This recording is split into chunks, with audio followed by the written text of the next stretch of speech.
저는 어린 시절부터 지금의 나이에 이르기까지 여러 가지 삶의 굴곡을 겪었는데요. 지금부터 그 삶의 굴곡을 이야기해 보도록 하겠습니다. 저에게는 아내가 있었습니다. 왜 있었다 라고 표현했는지는 이후에 천천히 설명해 드리도록 할게요. 저와 아내는 어린 시절 한 동네에서 자란 소꿉친구였습니다. 서로가 서로에게 이성이라는 것을 의식하지 못하던 어린 나이부터 가깝게 지냈었죠. 그래도 나이가 조금씩 차면 각자 동성 친구들과 무리를 이룰 법도 한데 저희 두 사람은 늘 함께였습니다. 다른 친구는 없었죠. 그 이유는 동네의 다른 아이들이 저희를 따돌렸기 때문입니다. 따돌림의 이유는 저와 제 아내가 남의 집 허드렛 일을 도우며 근근히 생계를 이어가던 가난한 집의 자식들이었기 때문이었죠. 저는 항상 공부로 성적 상위권을 차지했으며 선생님들께 똘똘하다는 소리를 매일같이 들었지만 집에 돈이 없어서 학업을 이어가지 못했어요. 하지만 그래도 행복했습니다. 동네 어른들과 또래 아이들의 멸시에도 저는 행복했어요. 제 아내가 있었기 때문이었죠. 20살이 되자마자 결혼을 한 저와 아내는 없는 살림에도 서로를 위하며 살았어요. 매일 아침 아내는 저를 향해 다정히 웃어주며 당신이랑 결혼해서 나는 너무 행복해 라고 이야기해주곤 했습니다. 저는 제가 행복한 만큼 아내도 행복하길 바랬어요. 그래서 열심히 일했죠. 아내에게 더 좋은 옷을, 더 좋은 음식을 선물해주고 싶었기 때문이었어요. 노력은 배신하지 않는다고. 다행히 저희 가족의 살림살이는 점점 나아졌습니다. 저희가 살던 작은 시골 마을에서 작은 전셋집 하나를 얻을 정도가 되었으니까요. 열심히 살고 살림이 나아지는 것이 눈에 보이니 동네 사람들의 태도도 묘하게 부드러워졌습니다. 명절이 되면 먼저 와서 음식을 나눠주기도 하셨고 가끔 안부를 물어오시는 분들도 계셨죠. 주변 상황이 그렇게 흘러가는 동안에는 천사 같은 딸아이도 저희 부부에게 찾아와 주었고 저는 좋은 머리를 살려 사무직으로 회사에서 근무하게 되었습니다. 학벌은 안 좋아도 일머리가 있으니 일은 할 수 있더라고요. 그렇게 저와 아내는 점차 나아지고 있는 형편에 감사함과 만족함을 느끼며 주어진 것 안에서 행복하게 살고 있었습니다. 그런데 제가 착각하고 있는 게 하나 있었습니다. 저와 아내가 지금의 삶에 만족하며 행복할 수 있었던 건 주어지지 않은 것들을 누려본 적이 없기 때문이었습니다. 여유로운 삶을 구경해 본 적도 없고 그 삶에 포함되어 본 적도 없었다 보니 없는 게 당연했던 것이죠. 이러한 현실의 비극을 깨닫게 된 시기는 저희 딸이 돌이 될 무렵이었습니다. 어느 날 아내의 먼 친척이 결혼한다는 연락이 왔습니다. 평소엔 연락도 잘 안 하는 친척인데 왜 이렇게 먼 시골까지 청첩장을 보내왔나 궁금해서 확인을 해보니 먼 친척과 결혼하는 남자의 집안이 매우 잘 사는 집안이더군요. 사업하는 집안이라 하객들이 엄청 많이 올 거래. 그런데 우리 친척 언니네는 알다시피 주변에 아는 사람이 많이 없고 그래서 먼 친척들이라도 어떻게 데려오려고 하나 봐. 오고 가는 교통비까지 다 대준다는데 애기 데리고 서울 한번 다녀와 볼까? 나 서울 한 번도 못 가봤잖아. 아내는 조심스럽게 서울에 가보고 싶다는 표현을 했습니다.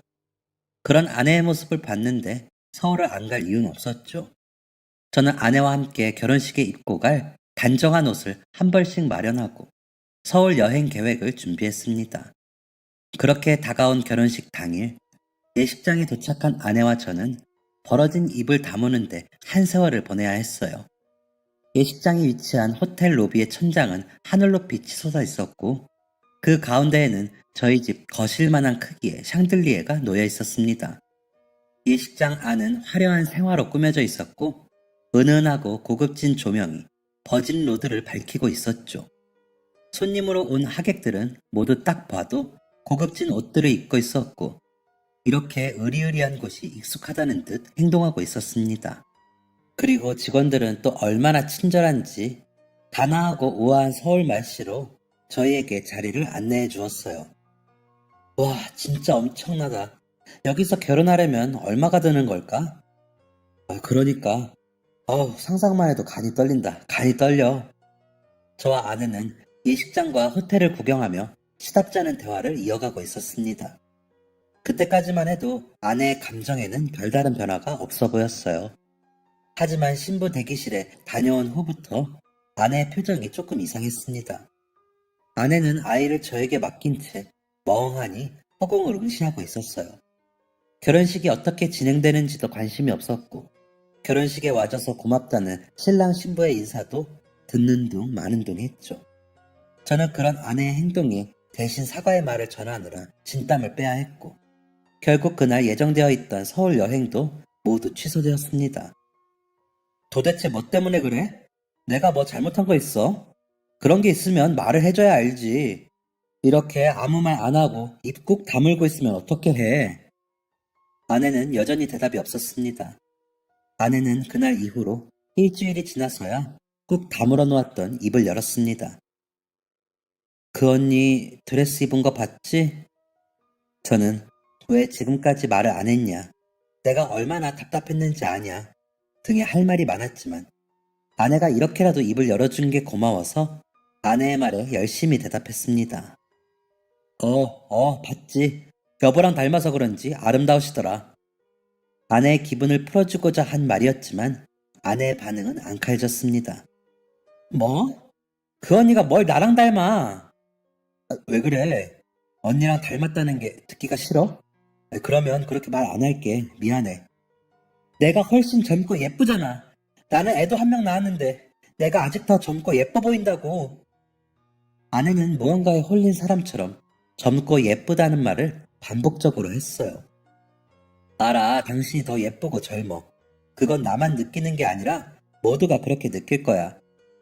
아내는 이 말을 듣고 싶었던 것인지 이 말이 끝나자마자 저에게 되물었습니다. 그렇지? 당신도 그렇게 생각하지?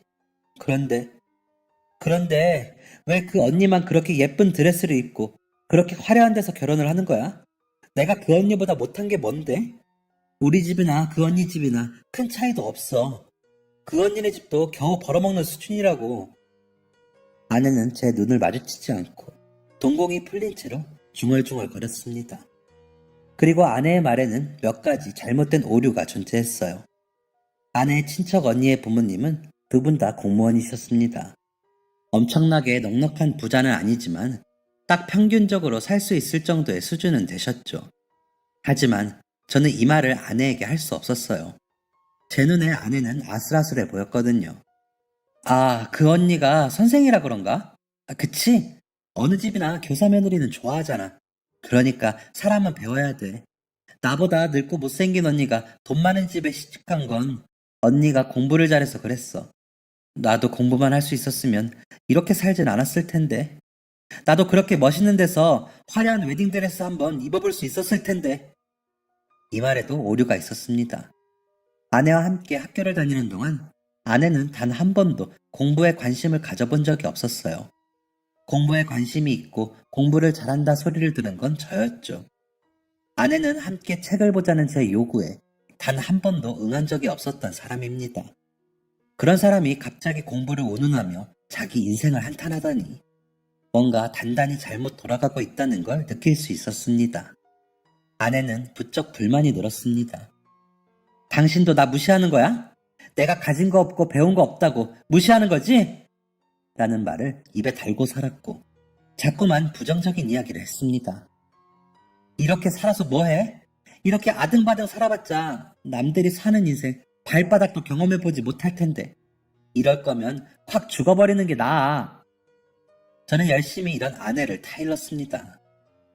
여보, 우리가 남들에 비해서 가진 게 없긴 하지만 우리 처음 결혼했을 때를 생각해봐. 아니, 우리 어렸을 때를 생각해봐. 그때에 비하면 지금 어때? 우리 이제 우리 이름으로 계약된 전셋집도 있고 가구도 조금씩 새 거로 바꾸고 있어. 조금만 더 노력하면 더 좋은 집으로도 갈 수 있고 점점 나아지고 있는데 왜 자꾸 부정적으로 생각하는 거야? 우리 긍정적으로 생각하자. 제발. 아내는 제 말을 들을 생각이 없는 듯 했습니다. 내가 부정적이라고? 아니, 이게 현실이야. 긍정적인 생각? 웃긴 소리 하지 마. 긍정적인 생각은 돈에서 나오는 거야. 겨우 쥐꼬리만한 월급 받아오면서 무슨 자격으로 긍정적인 생각을 논해? 당신은 양심이 없어? 아내는 이런 말로 저에게 상처 주는 것을 서슴지 않았습니다. 이후엔 빚을 내서 사치를 부리기도 했죠. 늘 아내를 이해하고 타이르려 노력했던 저는 아내가 빚을 지고 온 날 아내에게 처음으로 화를 냈습니다. 당신 지금 생각이 있는 거야? 이 가방이 사는데 꼭 필요해? 필요하다면 다른 가방을 살 수도 있잖아. 왜 굳이 명품이어야 하는데? 이 시골에서 명품 가방을 들고 갈 데가 대체 어디 있냐고!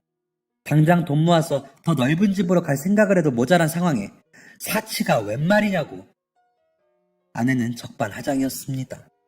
오히려 자신이 빚까지 내서 가방을 산 것에 미안해야 하는 게 아니냐고 말했죠. 이게 다 당신 때문이잖아. 당신이 돈만 잘 벌었어 봐. 내가 빚을 낼 일이 없었겠지. 자기 와이프한테 좋은 옷 한 벌 못 지어주는 걸 미안해하지는 못할 망정. 어디서 큰 소리야. 남자가 부끄러운 줄 알아야지. 이때 깨달았습니다. 제 눈앞에 있는 사람은 한 푼 두 푼 먹을 거 안 먹고 입을 거 안 입어서 모은 돈으로 사준 금가락지에 기뻐하던 과거의 제 아내가 아니었어요. 아내는 제가 이렇게 화를 내면 일주일이고 한 달이고 아무 말 없이 울기만 했습니다. 하지만 저는 그런 아내에게 모든 것을 맞춰줄 순 없었습니다. 저희에게는 아이가 있었으니까요. 아이가 더 크기 전에 방이 하나 더 딸린 집으로 이사를 가야 했고 아이의 미래를 위해 저축도 해두어야 했습니다. 아내가 원하는 대로 모든 사치를 책임져 줄 수는 없는 상황이었어요. 그런데 순식간에 일어난 사건은 저의 이러한 판단력을 흐리게 만들었습니다. 아이는 엄마의 우울함을 그대로 답습했어요. 엄마가 울면 자신도 울고 엄마가 우울해하면 자신도 우울해했죠. 하지만 엄마와 분리되어 저와 시간을 보내면 금방 웃음을 회복했기 때문에 저는 아이와 많은 시간을 보내기 위해 노력했습니다. 그런 시간을 1년 가까이 보내다 보니 아이는 더 이상 엄마의 감정 상태에 큰 영향을 받지 않았고 밝게 성장하는 듯 보였습니다. 아내의 상태가 이상해진 후 모든 집안일은 저의 역할이 되었습니다. 그날도 저는 퇴근을 하자마자 저녁을 준비하기 위해 찌개물을 올려두었어요. 찌개물을 올리자마자 갑자기 찾아온 요의에 저는 급하게 화장실로 향했습니다. 급한 불을 끈 그 순간 으아! 화장실 밖으로 아이의 비명소리가 들렸어요. 저는 곧장 화장실 밖으로 튀어나갔고 제가 본 광경은 처참 그 자체였습니다. 아내의 손에는 제가 가스 위에 올려둔 냄비가 들려 있었고 아이는 손을 부여잡은 채 엉엉 울고 있었어요. 네, 아내가 뜨거운 물을 아이 손에 부은 것이었습니다. 이게 대체 뭐 하는 짓이야? 라는 말이 끝나기도 전에 아내는 남아있는 뜨거운 물을 아이의 머리 쪽으로 향해 들었습니다. 저는 온몸을 날려 아이를 끌어안았고 뜨거운 물은 제 등을 적셨습니다.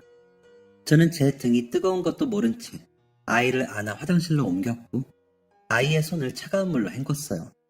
저는 제가 화상을 입었다는 사실을 응급실에 가서야 알았습니다. 아버님도 화상 입으셨잖아요. 뜨거운 물 소동 이후 아이는 손등에 저는 등 뒤에 화상 흉터를 얻게 되었습니다. 대체 왜 그런 일을 벌인 건지 묻는 저의 질문에 아내는 이렇게 말했어요. 어느 날부터 뜨거운 물을 만져도 뜨거운 물건을 만져도 아무 느낌이 안 나. 차가운 물이나 뜨거운 물이나 똑같아. 그래서 나만 그러는 건지 다른 사람도 그러는 건지 확인하고 싶었어. 충격적인 대답이었습니다. 저는 생계를 위해 일을 해야 하는 사람이었기 때문에 하루 24시간을 아내와 아이의 곁에 있을 수 없었습니다. 그래서 결국 아내를 병원에 보내게 되었어요. 그때 딸아이의 나이는 2살에 불과했습니다. 어느 정도 시간이 흐른 뒤 아내가 저와 아이 곁으로 돌아왔을 때 아내는 더 이상 아이에게 손을 대지 않았습니다. 더불어 아이에게도 별다른 관심을 갖지 않았어요. 문제가 사라진 것은 아니었지만 저는 그 사실만으로 감사했습니다. 그래서 아내에게 무조건적으로 맞춰주기 시작했어요. 아내가 사달라는 건 사줬고 아내의 사치를 감당하기 위해 투잡, 쓰리잡도 마다하지 않았습니다. 밤늦게 일을 나가야 하는 날이면 아이를 주변 지인에게 맡기기도 허다했죠. 어느 날은 아내가 서울로 이사를 가자고 하더군요. 서울의 집값을 생각하고 잠시 멈칫하긴 했지만 저의 주저함이 느껴지자마자 엉엉 울리며 신세한탄을 하는 아내의 모습에 더 이상 고민할 수 없었습니다. 결국 저는 겨우 얻은 전셋집을 정리하고 그동안 모아둔 돈까지 합쳐 서울 단칸방으로 이사를 가게 되었어요. 아내는 아이에게 별 관심이 없었기 때문에 당연히 아이는 어린 나이부터 유치원을 가게 되었어요. 저는 출근을 할 때 아이를 유치원에 데려다주고 퇴근길에 아이를 데려오는 일상을 반복했습니다. 서울로 이사를 가자 아내의 사치는 더욱 심해졌어요. 아내는 자신을 의사 부인이라고 소개하며 강남권 사모님들을 만나기 시작했죠. 수준에 맞지 않는 사람들을 만나기 위해 아내는 계속해서 돈을 요구했습니다. 옷을 또 사려고? 며칠 전에도 백화점 다녀왔잖아. 모르면 말을 하지 마. 그 여자들은 한 번 입었던 옷 다시는 안 입어. 나더러 질 떨어지는 옷을 입으라는 거야? 그런 의미가 아니라 그렇게 자주 옷을 살 거면 차라리 좀 저렴한 걸로 하던가. 이거 한 벌에 100만 원도 넘잖아. 이게 그나마 거지인 남편 생각해서 싸게 산 거야. 더 비싼 거 사려면 살 수 있지. 저는 문을 쾅 닫고 집을 나간 아내의 자리만을 하염없이 바라보고 있었습니다. 통장에 있는 돈은 바닥을 드러낸 지 오래고 아내의 사치는 투잡 쓰리잡으로도 해결이 안 될 정도였습니다. 사실 저에게는 계획이 있었어요. 자격증을 따서 기술직 일을 구할 생각이었죠. 어떻게든 안정적인 환경을 만들어두는 게 저에게도 아내에게도 아이에게도 나을 것이라는 생각이었습니다. 하지만 아내의 사치가 시작된 이후부터 이런 목표를 꿈도 꾸지 못했습니다. 그동안 뼈 빠지게 일하면서 살아온 제 인생이 다시 보이기 시작했어요. 나는 대체 뭘 위해서 이렇게 살고 있는 거지? 라는 생각이 들었습니다. 그때 제 눈에 들어온 건 바로 저를 빤히 바라보는 딸의 눈동자였습니다. 정신이 번쩍 들었습니다. 아내는 몰라도 저는 단 한 번도 딸 앞에서 소리를 높인 적이 없었거든요. 딸은 화가 잔뜩 난 제 모습에 놀란 듯 보였어요. 저는 서둘러 미소를 띠고 아이를 안아들었습니다. 미안해, 놀랬지? 아빠 화난 거 아니야. 아빠랑 공원으로 놀러 갈까? 이제 갓 4살이 된 딸은 제 옷을 손에 말아준 채 어깨에 고개를 묻었습니다. 공원에서 잠든 아이를 집에 눕히고 아내를 기다리는데 아내는 새벽 3시가 다 되어서야 집으로 돌아왔습니다. 아내는 어디를 다녀온 거냐, 밥은 먹었냐는 제 물음에 대답하지 않았고 그렇게 잠에 들었습니다. 그리고 다음날 아침 저는 아내가 잠을 자는 걸 확인하고 아이를 유치원에 데려다 주었습니다. 그렇게 일을 하고 있는데 갑자기 유치원 선생님으로부터 급하게 연락이 오더군요. 수연이 아버님이시죠? 그게 수연이 어머님이 오셔서 아이를 데려가셨다고 해서요. 네? 수연이 엄마가요? 그럴 리가 없는데요. 제가 잠깐 자리를 비운 사이에 수연이 어머님이 오셨나봐요. 전에 한번 수연이 어머님을 뵌 적이 있었던 보조 선생님이 계셨는데 보조 선생님이 수연이 귀가시켰다고 저한테 이제 말씀을 하시네요. 저는 급하게 회사에 양해를 구하고 집으로 달려갔습니다. 집으로 가는 내내 이상한 불안감이 들더군요. 그럴 리가 없는데, 그럴 리가 없잖아 라는 생각을 속으로 되뇌며 그렇게 집으로 향했습니다. 집 문을 연 순간 저는 저의 불안함이 현실이 된 것을 몸으로 느꼈어요. 집안은 누군가 뒤진 것 마냥 난장판이 되어 있었어요. 하지만 더 불안한 것은 아무것도 사라진 게 없었다는 것이었습니다. 아내의 짐, 제가 숨겨놓은 비상금, 그리고 아이의 짐까지 모두 그대로였어요. 사라진 것은 아내와 아이뿐이었죠. 아이가 입던 옷, 쓰던 장난감, 하물며 기저귀 하나도 사라져 있지 않았어요. 불안했습니다. 대체 이 사람이 아이를 어떻게 한 건지 그 뒤의 이야기는 상상도 하고 싶지 않았어요. 저는 곧장 밖으로 튀어나가 아내가 갈 만한 곳을 모두 뒤졌습니다. 길 가는 사람을 아무나 붙잡고 아내와 딸의 흔적을 뒤쫓았죠. 하지만 아내와 아이를 본 사람은 아무도 없었습니다. 그렇게 잠도 못 자고 3일 밤낮을 돌아다녔던 것 같아요. 저는 결국 아무 소득 없이 집으로 돌아왔습니다. 혹시나 하는 마음으로 문을 열었지만 집에는 냉기만 가득했고 집은 제가 처음 나갔을 때와 마찬가지로 어질러져 있었습니다. 저는 조금의 단서라도 얻고자 집을 정리하기 시작했어요. 혹시나 버스표라도 흘리진 않았을까, 영수증이라도 흘리진 않았을까 하는 생각 때문이었죠. 그렇게 열심히 집을 정리했지만 제가 얻은 건 아무것도 없었습니다. 제 손에 들린 건 아동용 손장갑과 반짝이, 그리고 12색 매직 세트였어요. 후회스럽습니다. 엄마가 그 모양이면 엄마와 아이를 분리시키고 아이를 따로 키워야지. 딸은 무슨 죄냐? 라고 말한 아이를 가끔 봐주는 지인의 말을 애써 무시한 벌을 받는 것 같았습니다. 변명이 될지는 모르겠지만 그 당시 저는 여전히 제 아내를 사랑했어요. 아내의 과거 모습을 잊지 못했고 언젠간 아내가 예전 모습으로 돌아오겠지 라는 희망을 품고 있었습니다. 하지만 그것이 헛된 희망이라는 걸 깨달은 건 딸아이를 잃어버린 후였죠. 후회의 눈물이 멈추지 않았습니다. 내가 조금만 더 빨리 아내를 포기했으면 이라는 말을 계속해서 중얼거리며 저는 제 손에 쥐어진 아동용 장갑을 움켜쥔 채 엉엉 울었습니다. 제가 손에 쥐고 있던 장갑은 아이 손에 있던 흉터를 가리는 용도였어요. 유치원 아이들은 손에 흉측한 흉터가 있는 저희 딸을 계속해서 멀리했습니다. 딸은 어린아이임에도 자신의 흉터가 환영받지 못한다는 사실을 알고 있었죠. 결국 저는 아이에게 장갑을 끼워주었고 아이가 너무 상처받지 않도록 그 장갑 위에 그림을 그려주곤 했습니다. 흉터를 가리기 위해 장갑을 꼈을 때의 아이는 우울해 보였지만 자신이 좋아하는 캐릭터가 그려진 장갑을 낀 아이의 모습은 행복해 보였어요. 그렇게 새 장갑에 그림을 그려주는 건 저와 아이의 취미이자 행복이었습니다.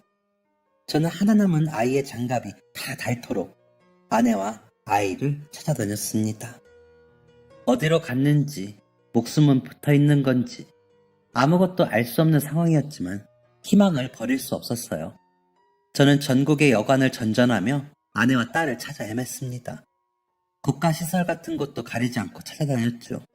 하지만 2년의 시간이 지났음에도 아내와 딸의 흔적은 없었습니다. 공허한 마음으로 터덜터덜 발길 닿는 대로 걸으며 한 여관에 도착한 저는 앳되어 보이는 한 아이에게 물었습니다. 엄마는 어디 계시니? 엄마는 잠깐 슈퍼 가셨어요. 주무시러 오신 건가요? 딸이 살아있다면 딸보다 2~3살 정도 많을 듯한 남자아이는 나이에 비해 똑부러져 보였습니다. 그래, 하루, 아니 이틀 정도 묵을 거야. 여기 열쇠요. 씻는 도구는 방 안에 있을 거예요. 우선 방 안에 계시면 엄마가 계산하러 방으로 가실 거예요. 그래, 고맙다. 저는 지친 몸을 이끌고 겨우 방으로 향했습니다.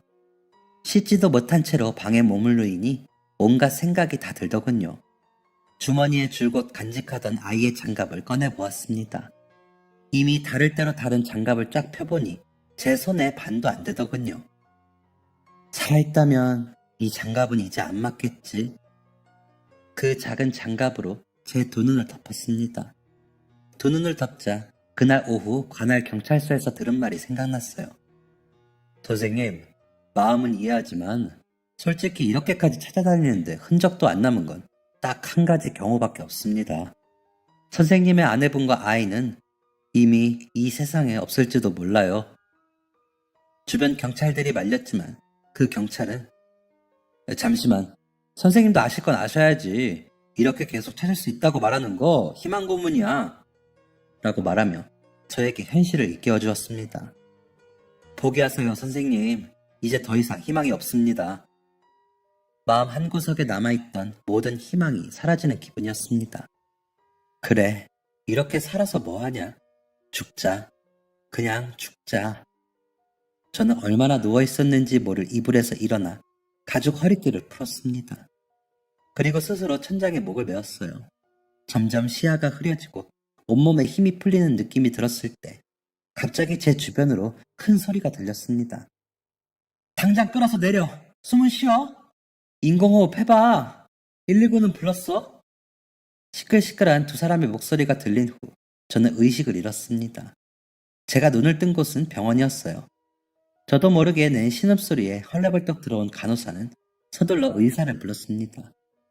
정말 위험했습니다. 이리저리 내 몸을 살피던 의사는 이 한마디를 남기고 돌아갔습니다. 의사가 떠난 자리에는 처음 보는 사람이 서 있었어요. 여관 카운터에서 봤던 아이와 똑 닮은 것으로 봐서 아이의 아버지 같았습니다. 아이의 아버지로 추정되는 사람은 저를 보고는 대뜸 화를 냈어요. 거 젊은 사람이 왜 벌써부터 죽으려고 들어요? 충분히 화가 날 만한 상황이죠. 저였어도 화를 냈을 겁니다. 본인의 영업장에서 사람이 죽어나갔다는 소문이 나면 좋을 게 하나도 없을 테니까요. 정말 죄송하게 생각합니다.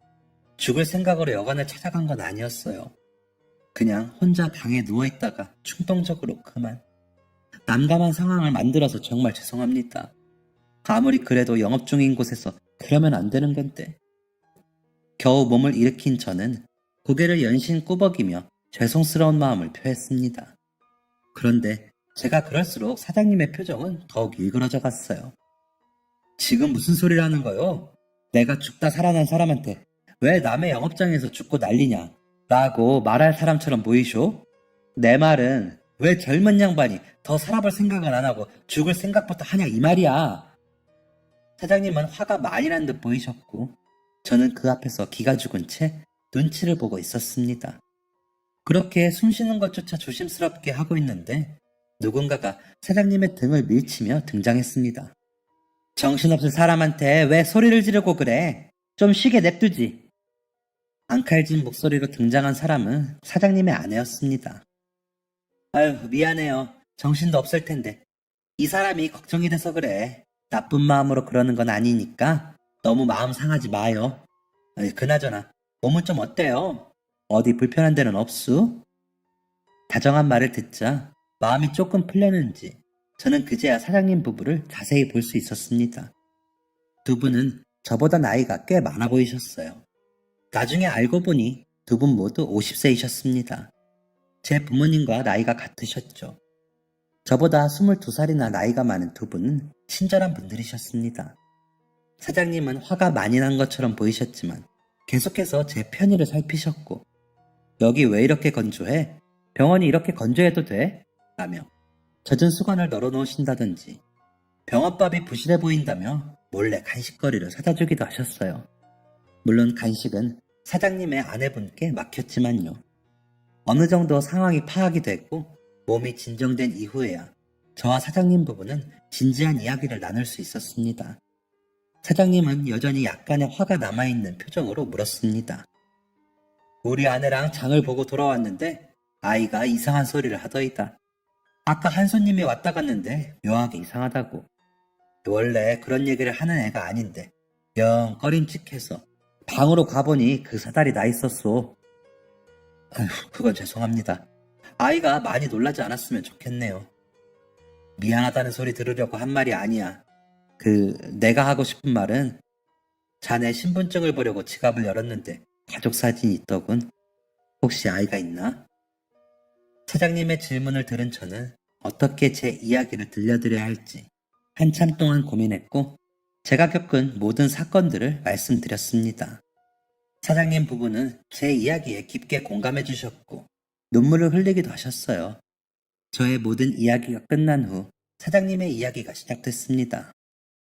내가 자식을 잃어본 적이 없어서 자네의 마음을 다 알지는 못하지만 조금은 예상할 수 있을 것 같아. 우리는 아이를 아주 늦게 가졌어. 40이 넘어서야 겨우 첫 아이를 안았지. 만약에 그 아이가 사라진다고 하면 나는 아마 제 인생을 살 수가 없을 것 같아. 그런데 말이야, 내가 50년 동안 인생을 살면서 느낀 게 있어. 살고자 하는 사람한테는 어떻게든 길이 열린다는 것이 첫 번째이고 세상에는 상상조차 하지 못할 우연이 넘친다는 게 두 번째야. 그동안 자네는 아내와 딸을 위해 인생을 바쳤네. 맞지? 네, 맞습니다. 이제는 자네 목숨을 위해서 한번 살아보는 게 어떻겠나. 살고자 하는 사람한테는 어떻게든 길이 열린다네. 내가 처음 여관을 시작할 때도 그랬어. 사장님의 이야기는 꽤 흥미롭게 들렸습니다. 아버지가 빚 보증을 잘못 서셔서 우리 아내와 나는 졸지에 길거리 신세가 됐지. 비는 왜 또 그렇게 쏟아지는지. 비를 피하려고 들어간 폐건물이 바로 지금의 우리 여관일세. 나와 아내는 그 여관을 아주 싼 값에 인수해서 매일 닦고 또 닦았어. 손님이 자주 오는 건 아니었어. 그저 두 사람 입에 풀칠할 정도만 됐지. 하지만 우리는 오는 손님을 항상 극진히 모셨어. 그렇게 열심히 살다 보니 정말 기회가 오더군. 우리 여관 뒤쪽으로 도로가 뚫린 거야. 그 이후엔 태어난 아이를 모자라지 않게 키울 수 있을 정도로 수입이 생기기 시작했어. 참 다행인 일이지. 사장님의 이야기는 흥미롭긴 했지만 저에게 큰 감동을 주진 못했습니다. 그런데도 제가 그렇게 열심히 살아서 뭐 할까요? 아내도 아이도 잃어버렸는데요. 그도 그럴 게 당시에 저는 삶의 모든 목표를 잃은 상태였으니까요. 그런데 사장님의 이 말 한마디로 저는 잃어버린 삶의 목표를 다시 찾았습니다. 사람은 포기할 수 있어. 하지만 부모라면 포기하면 안 돼. 머리가 멍해지는 기분이었어요. 이 사람아, 내가 아까 말하지 않았는가? 세상에는 상상조차 하지 못할 우연이 넘친다고. 경찰이 포기하라고 했다고 진짜 다 포기하는 게 어딨어? 지금도 이 세상 어딘가에는 자네 딸이 멀쩡히 살아 숨쉬고 있을지도 모르네. 그 피덩이 같은 아이를 두고 떠나버릴 거야? 그렇게 쉽게 자네와 딸의 인연을 포기할 텐가? 아니요, 아닙니다. 저는 그날 이후로 새로운 인생을 살기 시작했습니다. 사장님의 이야기에 깊은 감명을 받은 저는 숙박업에 뛰어들었어요. 그동안 전국을 다니며 수많은 숙박시설을 겪어본 게 큰 도움이 되었습니다. 눈코 뜰 새 없이 바쁘게 살다 보니 시간은 속절없이 흘렀고 저는 17년 만에 대형 호텔의 CEO가 되었습니다. 망해가는 호텔을 인수한 후 사업 계획서를 들고 다니며 해외 자본의 투자를 받은 덕이었죠. 저는 시골에서 온 가난한 청년의 성공기로 유명세를 띠며 다양한 매체에 노출되게 됐습니다. 눈에 띄는 걸 싫어하는 성격임에도 매체에 기꺼이 저를 드러낸 것은 바로 아내와 딸을 찾기 위함이었어요. 딸에게 자랑스러운 아버지가 되자는 다짐으로 치열하게 살던 저는 어느 날 잊고 있던 과거의 인연을 생각해냈습니다. 바로 생사의 기로에서 저를 건전해 주셨던 여관 사장님이었죠. 저는 곧장 그 여관으로 향했고 여관 앞에 차를 세운 채 충격을 감추지 못했습니다. 여관의 외관이 눈에 띄게 허름해져 있었기 때문이죠. 문을 열고 안으로 들어가니 낯이 익은 얼굴이 보였습니다. 바로 사장님 부부의 아들이었어요. 예전에 앳된 얼굴은 어디 가고 건실한 청년이 남았더군요. 여관의 내부는 낡긴 했지만 청결했습니다. 거미줄이나 먼지 하나 없었죠. 사장님 부부 아들에게 제 이야기를 하니 그는 매우 반가워하며 인사를 건넸습니다. 아버지랑 어머니는 잘 계시나? 이 질문을 들은 사장님 아들은 얼굴이 어두워졌어요. 그게 아버지는 몇 년 전 돌아가셨어요. 갑작스럽게 돌아가신 거라 그동안 준비해왔던 리모델링도 모두 수포로 돌아가고 계약금만 날리게 됐죠. 지금은 보시다시피 폐업 직전의 상태입니다. 어머니가 겨우겨우 운영하고 계세요. 이후 만나게 된 여자 사장님은 여전히 선한 인상이셨지만 얼굴이 그리 좋아 보이진 않으셨습니다. 제 생명의 은인들이 이렇게 힘들게 살고 있다는 것을 차마 두고만 볼 수 없었던 저는 제가 현재 하고 있는 일을 밝히며 이렇게 말했어요. 아드님을 저희 호텔 직원으로 취직시키는 건 어떠실까요? 그렇게 하면 여관 운영을 안 하더라도 두 분 생계에는 지장이 없을 겁니다. 들어오면서 봤는데 관리가 매우 잘 되어 있더군요. 이게 모두 아드님 솜씨지요? 여자 사장님과 아들 모두 제 제안에 동의해 주었고 그 다음 주부터 사장님의 아들 희도군은 저희 호텔로 출근을 하게 되었습니다. 비로소 서로가 서로에게 은인이 되어준 것이죠. 희도군은 입사한 지 3년 만에 호텔 분점 지배인이 될 정도로 그 능력을 인정받았습니다. 저를 보는 사람들마다 저런 인재는 어디서 데려오는 거냐라며 감탄을 금치 못할 정도였죠. 그렇게 희도군이 지배인이 된 지 5년 후 저는 희도군에게 뜻밖의 부탁을 받게 되었습니다. 바로 본인의 결혼식에 주례를 봐달라는 부탁이었죠. 연애하던 여성과 결혼을 준비하고 있다는 것은 알았지만 주례를 봐달라니 분명 감사한 제안이었지만 저는 그 제안을 쉽게 수락할 수 없었습니다. 다른 사람을 구하는 건 어떻겠나? 자네도 알겠지만 나는 딸을 잃어버린 아버지이지 않나? 나는 떳떳하게 사람들 앞에 서서 새로 시작하는 신랑 신부를 축하해 줄 수가 없네. 저의 이런 말에도 희도군은 강경했습니다. 그렇지만 회장님은 지금까지도 따님을 포기하지 않고 계시잖아요. 세상에 이렇게 대단한 아버지가 어디 또 있겠습니까? 무엇보다 선생님은 제 능력을 알아봐 주시고 새로운 기회를 주신 은인이시니 꼭 제 결혼식의 주례를 봐주셨으면 좋겠습니다. 저는 계속해서 애둘러 거절했어요. 주례를 본다면 신랑 신부와 미리 만나 식사라도 해야 하는데 내가 시간이 없어서 그러기가 어렵네. 얼굴도 보지 못하고 어떻게 주례를 본다고 하나? 다른 사람을 구해보게. 하지만 희도군은 여전히 물러서는 법을 몰랐습니다. 식사는 결혼식 이후에 해도 괜찮습니다. 이후에도 희도군에게 신부에 관한 이야기, 또 두 사람의 만남에 대한 이야기를 들었습니다. 신부는 아주 어린 시절 어머니에게 버림받아 고아원에서 자랐다고 했어요. 하지만 어려운 상황에도 불구하고 열심히 노력해 혼자의 힘으로 법대를 졸업하고 현재 대형 로펌에서 변호사로 활동 중이라고 했죠. 이렇게까지 간절하게 자신의 이야기를 하며 설득하는데 제가 어떻게 주례를 거절할 수 있을까요?